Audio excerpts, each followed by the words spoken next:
స్వచ్ఛత అంటే నందిని. నందిని పాలు మరియు పెరుగు. నమస్తే రమగారు. నమస్తే జయ. రమగారు, మనము దేవాలయాలు, స్థల పురాణం మాట్లాడుకుంటాం. అట్లా ఏదైనా ఒక దేవాలయం గురించి చెప్పండి. ఈ మధ్య కాలంలో మీరు విన్నది. ఈ మధ్య కాలంలో కాదు, 10-14 ఏళ్ల క్రితం నేను వెళ్ళాను. మా వాళ్ళు తరచుగా వెళ్తూనే ఉంటారు. అక్కడి నుంచి ప్రసాదం కూడా వస్తూ ఉంటుంది అప్పుడప్పుడు. ఎక్కడంలో చెప్తా. అంటే సాధారణంగా దేవి దేవతల విగ్రహాలు మనకి తెలిసి శిల్పాలు ఉంటాయి, రాతివి. తర్వాత పంచలోహాలు. పెద్ద ఆయనేమో సాలగ్రామ శిలా స్వరూపుడు కదా. పూరిలో దారు శిల్పం. పూరిలోనే కాదు, శ్రీముఖలింగం కూడా, శ్రీముఖలింగేశ్వరుడు శ్రీకాకుళం వైపు, ఆయన కూడా దారు తాలూకు, అదే ఒక ఈ చెట్టు. అవునవును, ఆ చెట్టు తాలూకు మొదలుగే శివలింగంగా మారిందని చెప్పుకుంటాం. ఇట్లా ప్రత్యేకమైన స్వరూపాల్లో మనకి కొండ రాళ్లే భగవంతుడి స్వరూపంలో కనపడిన స్వయంభూవులుగా కనిపిస్తారు కదా. కానీ ఎక్కడైనా సరే ముట్టుకుంటే మానవ దేహంలాగా తగులుతుంది, మనుషులలాగానే స్పందించే ప్రకృతి ఉన్న దైవాన్ని వింటామా మనం? అంటే నేను ఒక్కటి విన్నాను రమ్మగారు. మనం శ్రీశైలం వెళ్ళేటప్పుడు శ్రీశైలంకి దగ్గరలో అడవిలో లోపలికి వెళ్తే ఒక అమ్మవారు ఉన్నారు అని విన్నాను రమ్మగారు. నేను ఎప్పుడు చూడలేదు. మనం ఇట్లా పెడితే, బొట్టు పెట్టినా తాకినా మనకి మనిషిలాగా అనిపిస్తారు. ఇష్టకామేశ్వరి అలాగంటారు. అదొకటి. మనం చెన్నై దగ్గర ఒక అమ్మవారి గురించి మాట్లాడుకున్నాం, మీకు గుర్తుందా?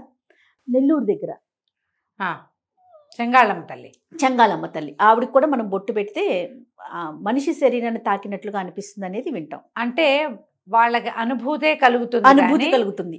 చూసిన వాడికి అర్థం కాదు, అది కళ్ళతో చూస్తే తెలియదు. కళ్ళతో చూస్తే కూడా ఇది మానవ దేహంలాగా స్పందిస్తోంది ఈ స్వరూపం అని అనిపించే ఒక ప్రత్యేక దైవం గురించి చెప్పుకుందాం. ఎక్కడండి? ఇది చాలా ప్రత్యేకమైందే జయ. లక్ష్మీ నరసింహస్వామి. ఇక ఎక్కడుంది ఇది? మల్లూరు, హేమాచలం అంటారు ఆ కొండని. చిన్న కొండ. ఈ మల్లూరు ఎక్కడుంది? వరంగల్ నుంచి ఏటూరు నాగారం వెళ్ళే దారి. ఏటూరు నాగారము నుంచి భద్రాచలం వెళ్ళే రూట్లో వస్తుంది. మెయిన్ రూట్ నుంచి ఒక 3-4 కిలోమీటర్లు కొంచెం లోపలికి వెళ్ళాలి. అంతా అడవి ప్రాంతం లాగానే ఉంటుంది. ఓకే. ఇక్కడ వెలిసి ఉన్నటువంటి లక్ష్మీ నరసింహస్వామి స్పర్శకి స్పందిస్తాడు. అబ్బా, మొత్తం అది ఒక వృక్ష స్వరూపం అయినా అయ్యుండి ఉండొచ్చు. కొండరాయే అలా స్పందిస్తోందేమో తెలీదు. మానవ దేహాన్ని ముట్టుకుంటే ఎలాగా, ఇప్పుడు మన ఇట్లా నొక్కితే నొక్కు పడుతుంది కదా, అట్లా నొక్కు పడతాడు స్వామి, నొక్కబడతాడు. అలా అద్భుతం అండి. అదే అద్భుతం. మేము ఒక 13-14 సంవత్సరాల క్రితం వెళ్ళాం. మా మరిది గారు రెగ్యులర్గా వెళ్తారు. అక్కడ స్వామికి చందనం పెడతారు. ఆయనకి నాభి పక్కన ఒక గొడ్డలి వేటు ఉన్నది. ఒక గుణపమో గొడ్డలో తగిలిన ఒక గాయం ఉంది స్వామికి. ఆ గాయంలో నుంచి లోపల నుంచి ఒక చీములాగా, లోపల నుంచి ఒక స్రావం, ఏదైనా దెబ్బ తగిలితే లోపల నుంచి ఒక తడి వస్తుంది కదా, అట్లా ఆ స్వరూపంలో ఆ తడి వస్తూ ఉంటుంది. ఆ తడికి ఆ బాధ కలగకుండా ఉండటానికి గంధం, చందనం అరగదీసి పెడతారు అక్కడ. ఆ గంధాన్ని మనకి ప్రసాదంగా ఇస్తారు. పురాతన క్షేత్రమే. 2వ శతాబ్దం నుంచి ఉన్నాడు ఆయన అక్కడ. అంత పురాతనమైంది. దాదాపుగా ఒక 130 మెట్లు, 140 మెట్ల దాకా ఉన్నాయి. మనం ఇతరత్ర అవేవో దర్శనాలు, దేవాలయాలు లభిస్తాయని కాకుండా ఇది ఒక కొండ, అటవీ ప్రాంతం. అంత పచ్చగా, అంత అడవిలో నుంచే మనం లోపలికి వెళ్తాం. చిన్న సుమారైన కొండ. ఈ 100 నుంచి 150 లోపల మెట్లు. ఈ మెట్లు ఎక్కి మనం పైకి వెళ్తే కనుక స్వామివారి దర్శనం లభిస్తుంది. పెద్ద 6 అడుగుల విగ్రహం. మనకి బాగా అంటే చతుర్భుజుడైన స్వామి లాగానే తెలుస్తుంది, కానీ క్లియర్గా చెక్కిన విగ్రహం మాదిరిగా అయ్యవారు మనకి దర్శనమివ్వడు. ఏర్పడిన విగ్రహంగా కనపడతారు. శంఖం, చక్రం, తిరునామాలు, నోరు తెరిచి ఉన్నట్టుగా తెలుస్తుంటుంది. కరాళం విస్తృతంగా కనిపిస్తుంది. శరీర భాగాలు తెలుస్తాయి. ఛాతీ, వక్షస్థలము, నాభి కనపడుతూ ఉంటాయి. అక్కడ ఉన్న అంత పార్ట్ కొంచెం ఇట్లా దెబ్బ తగిలినట్టుగా ఉంటుంది. అక్కడ గంధాన్ని అలంకరిస్తారు. మీరు ఏటూరు నగరం వరంగల్ వెళ్తే వరంగల్ నుంచి ఆటే చాలా దూరం, ఇంకా అదొక 100-150 కిలోమీటర్లు ఉంది, వెళ్ళొచ్చేసేయచ్చు. హైదరాబాద్ నుంచి అయితే పొద్దునెళ్ళి సాయంత్రం తిరిగి వచ్చేయచ్చు. మేము అలాగే వెళ్ళాం. మా వాళ్ళంతా అలాగే వెళ్తారు, పొద్దున్నే వెళ్ళిపోతారు. ఎర్లీ మార్నింగ్ 9-10 గంటలకు చేరుతారు. దర్శనం ఏర్పాటు చేసుకుని 12:30కో 1 గంటకో మూసేస్తారమ్మా. అంతా అటవీ ప్రాంతం కదా, కోతులు విపరీతం అక్కడ, ఎక్కువ కోతులు ఉంటాయి. అందుకని పెద్దగా వస్తువులు అవి తీసుకెళ్ళకపోవటమే మంచిది. అక్కడ ఏం భోజన వసతి, ఆ వసతులు ఈ వసతులు లభిస్తాయని అనుకోకూడదు. వెళ్ళటం, స్వామివారిని దర్శనం చేయటం, కాసేపు కూర్చుని ఏదైనా చదువుకోదలుచుకుని స్తోత్రం చదువుకుని, సేవాకాలం ఏం జరుగుతుందో ఆ కాస్త సేవించుకుని నమస్కారం పెట్టుకుని దిగొచ్చేయటమే. అలాగే కనపడుతుంది. మన మంగళగిరిలో కూడా అంతే. అవునవును. పైకి వెళ్ళాక ఏముంది, ఆయన చూడడం వచ్చేయటమే. మంగళగిరిలో కూడా సాయంకాల దర్శనాలు లేవు, మధ్యాహ్నం దాకానే ఉంటుంది కదా. ఈ స్వామివారి గురించి చెప్తాం. ఈయన నరసింహావతారం ఎత్తిన తర్వాత చెంచులక్ష్మి వివాహానంతరము ఈ కొండల్లోనే స్వామి ఉన్నాడని చెప్తారు. అప్పుడట 2 మహర్షులు, భరద్వాజుడు నాకు గుర్తుండి అత్రి మహర్షి, వీళ్ళు ఈ ప్రాంతంలో నిద్ర చేశారట. భరద్వాజ మహర్షి ముఖ్యంగా, వీళ్ళిద్దరూ నిద్ర చేస్తే నరసింహ స్వరూపం కల్లో కనపడి నన్ను బయటికి తీయండి అని ఆజ్ఞ ఇచ్చారని చెప్తారు. అప్పుడు వాళ్ళు పడుకున్న ఆ బండ పక్కన తవ్వితే ఈ స్వామి స్వరూపం కనపడింది వాళ్ళకి. అయితే ఈ తవ్వుతున్నప్పుడు ఈ గుణపం తగిలిందట అక్కడ. తగిలి ఆర్తనాదం వినపడింది. అని గుణపానికి నెత్తురంటింది. చేతులతో పెళ్ళగించి చూస్తే ఎక్కడ దెబ్బ తగిలిందో వారికి కనపడింది. అది స్వామివారి నాభిస్థానంగా గమనించి గంధం అరగదీసి పెట్టారట మహర్షులు. అప్పటి నుంచి ఇక అదే పందా ఉన్నది. అయితే ఇంకొక కథ మనకి ఏం చెప్తారంటే, ఈ శాతవాహనులలో ఉన్నటువంటి మొదటి రాజుల్లో ఒకవాడైనటువంటి దీపకర్ణి అని ఆయన రాజుగారికి కల్లో కనపడ్డారట. కలలో కనపడి స్వామి నన్ను వెలికి తీయమని ఆయన ఆజ్ఞిస్తే స్వప్నాదేశం వస్తే ఈ 2 కథలు చెప్తారు. ఏదో మరి కానీ 2 చెప్పబడుతుంది. 72,000 మంది సైనికులతోటి అడవంతా గాలించేట ఆయన దీనికోసం. ఇది ఒక 2 చెట్ల మధ్యగా ఉన్నట్టు, 2 బండల మధ్యగా ఉన్నట్టుగా కనపడతాడు మనకి స్వామివారు. 6 అడుగుల ఎత్తుండి స్వరూపం మనకి స్పష్టంగానే తెలుస్తుంది. ఆయనకి తగిలిన గాయము, అందులోంచి స్రవించే తడి కనపడుతూ ఉంటాయి. మనం ముట్టుకోవటానికి వీలు లేదు. మనమే ముట్టుకుంటే చెక్ చేద్దామన్న భావనలోకి వెళ్ళబోకండి, అది పొరపాటు. ఈ అర్చక స్వామి నొక్కి చూపిస్తారు మనకి. అది నొక్కితే, ఇప్పుడు నా చెయ్యి నొక్కితే ఇక్కడ నొక్కు పడుతుందా, నీకు తెలుస్తుందా? అలా కనపడుతుంది.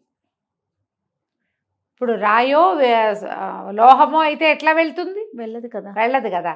మానవ దేహం ఎట్లా స్పందిస్తుందో అలాంటి ఛాతీ మీద రోమాలు ఉన్నట్టుగా కూడా కనపడుతుంది.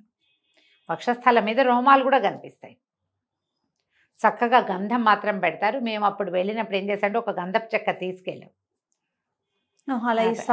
సమర్పించి మేము అక్కడ అరగదీసి మేమే గంధం రంగదీసి ఇచ్చాం కూడా ఆ రోజు. పిల్లలు తీసుకుంటారా రమ్మగారు? తీసుకుంటారు. మనం అక్కడ గంధ సమర్పణ చేయొచ్చు. ఈ మా వారి గారు వేద పండితుడు కదా ఆయన, అదేలేండి, అందుకని తను స్వయంగా అర్చించడం కూడా అలవాటు ఉంది. వెళ్ళినప్పుడు తను కూడా అర్చనలో పాల్గొంటాడు. మేము వెళ్ళినప్పుడు మేమే గంధపు చెక్క సాన పట్టుకెళ్ళి, అక్కడ ఒక సాన కూడా ఉంది, అక్కడే అరగదీసి అంత చందనం తీసేస్తే స్వామికి అలంకరించారు, అక్కడ సమర్పిస్తారనమాట. అది అభిషేకాలప్పుడు అక్కడ ఉన్న దాన్ని తీసి యువతలు పెడతారు, ప్రసాదంగా ఇస్తారు. సంతానం లేని వాళ్ళు అలా తడిసిన గంధాన్ని తీసుకుంటే కనుక సంతానం కలుగుతుంది అని చెప్తారు. స్వామివారితో పాటు అమ్మవారి ఇరుదేవేరులు అటు ఉన్నారు. తర్వాత కాలంలో, మొదటి కాలంలో లేదు. మొదట ఆయన ఒక్కడే అక్కడ దర్శనం ఇచ్చాడు. ఆయన ఒకడే ఉన్నాడు ఎప్పుడు. ఈ మెట్లు దిగొచ్చాక ఒక చెప్పుల జత కనపడింది, పెద్ద పెద్ద వింతంత చెప్పులు. అది ఏటా వైశాఖ పౌర్ణమికి ఒక చెప్పుల జత పెడతారట. ఆయన దిగి సంచారానికి వస్తాడని చెప్తారు. ఎవ్వరూ వాడరు కదా, చెప్పులు అరిగిపోతాయట జయ. అవి దేవుడి చెప్పులు అక్కడ అలా పెట్టుంటాయి. మళ్ళా సంవత్సరం అయ్యాక ఆ చెప్పులు తీసేసి కొత్త చెప్పులు చేసి పెడతారు. మేము వెళ్ళినప్పటికీ సగపడి ముప్పాతిగా అరుగున్నాయి ఆ చెప్పులు, అరిగిపోతాయట. అదొకటి విశేషంగా కనపడుతుంది. చాలా అన్ని కోతులే మొత్తం. ఆ. కానీ అంత తిరుగుతాయి ఆ కోతులు, ఏ వస్తువు పెట్టినా పీక అవతల పారేస్తాయి. చెప్పుల జోలికి మాత్రం రావు అవి. రాలేదు, అవి అలాగే ఉంటాయి ఎప్పుడు ఒకటే ప్లేస్. వాటిని తీయరు, ముట్టుకోరు. అక్కడ ఉంటాయి మెట్ల చివరన అడవిలోకి వెళ్ళడానికి వీలుగా అక్కడ ఒక జత చెప్పులు పెడతారు. మరి ఎవరిదో భక్తి ప్రపత్తి పెట్టేవారు ఇది వరకు. ఇప్పుడు ఉన్నాయో లేదో నాకు తెలియదు, మేము వెళ్ళినప్పుడు మాత్రం ఉన్నాయి, పెట్టేవారు అట్లా. అయితే ఒక ఆంజనేయ స్వామి ఇవి కూడా ఉన్నాయి, చిన్న చిన్న మందిరాలు.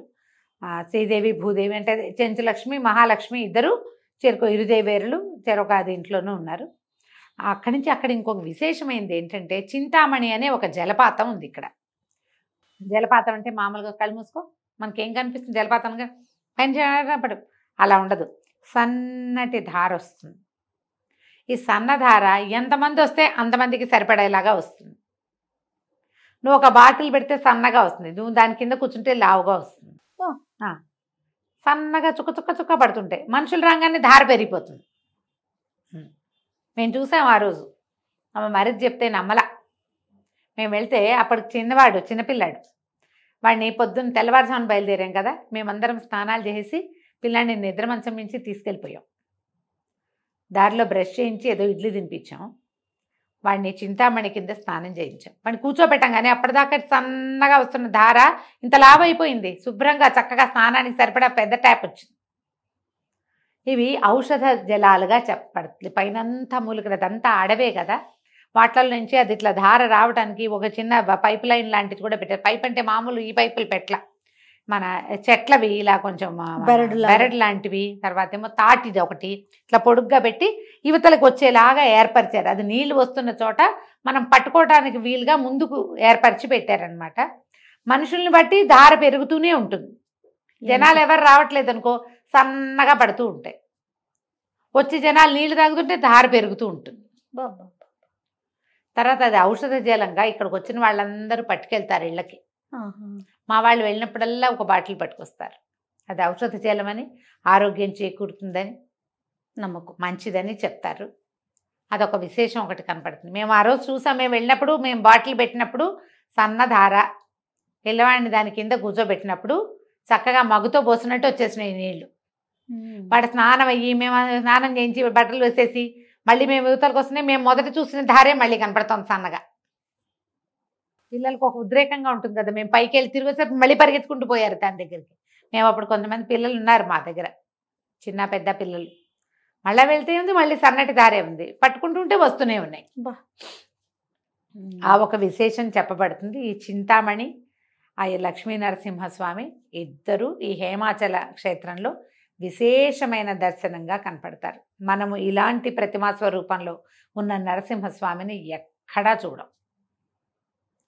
ఈయన ఆరోగ్య ప్రదాత, సంతాన ప్రదాత అని చెప్తారు. ఎవరెవరికి అవకాశం ఉంటే ప్రత్యేకంగా ఏమైనా పూజా విధానం అట్లా ఏమైనా ఉంటుంది? ఈ వైశాఖ పౌర్ణమికి వాటికి రోజువారీ మామూలు పూజా విధానం జరుగుతుంది. స్వామివారికి కళ్యాణం అది చేస్తారు, అభిషేకాలు అవి జరుగుతాయి. అసలు ఈ దర్శనమే విశేషం చేయాలి. అది ఉత్సవాలు అవి జరుగుతాయి, జనం బాగా వస్తారు. రోజువారీ ఎవరో ఒకళ్ళు వస్తూనే ఉంటారు. కొంచెం లోపలికి ఉంది కదా, అయినా కూడా మల్లూరుని వెతుక్కుంటూ వచ్చేవాళ్ళున్నారు. నరసింహస్వామి ఇలవేల్పుగా ఉన్న వాళ్ళందరూ కూడా ఒకసారైనా జీవితంలో దర్శనీయ క్షేత్రాలలో, ప్రత్యేకించి నరసింహస్వామి క్షేత్రాల్లో ప్రత్యేకంగా ఇది చూడాలి. అయితే మనకి పిఎస్ఎం లక్ష్మి గారు రాశారు కదా, ఆవిడ రాసిన నరసింహ క్షేత్రాల్లో ఈ మల్లూరు హేమాచలం కూడా రాశారు. నేను వెళ్ళే, నాకు అంతకుముందే తెలుసు. మా వాళ్ళు వెళ్తారు కదా ప్రతి నెల 2 నెలలకి మా మరిది గారు వాళ్ళు వెళ్తూనే ఉంటారు. ఎవరో ఒక శిష్యులతో ఎవరో ఒకళ్ళతో వెళ్తాడు. మేము ఒక 14-13 ఏళ్ల క్రితం వెళ్ళాం. మా పిల్లలు కూడా ఈ మధ్య వాళ్ళ బాబాయ్తో వెళ్ళొచ్చారు. నేను వెళ్ళలేదు, కానీ చాలా విశేషంగా కనపడతాడు స్వామి. ఎవరికి అవకాశం ఉంటే వాళ్ళు, మీరు వరంగల్ నుంచి అయినా వెళ్ళొచ్చు, హైదరాబాద్ నుంచి అయినా వెళ్ళొచ్చు. ఏదైనా కొత్త క్షేత్రం, ప్రత్యేకమైన క్షేత్రం చూడాలంటే ఇది మస్ట్ విజిట్ ప్లేస్ అన్నమాట. అవకాశం ఉన్న వాళ్ళు చూడండి. తప్పకుండా రమ్మగారు, అద్భుతమైన క్షేత్రం గురించి వినే అవకాశం దొరికింది. నమస్తే. నమస్తే జయ.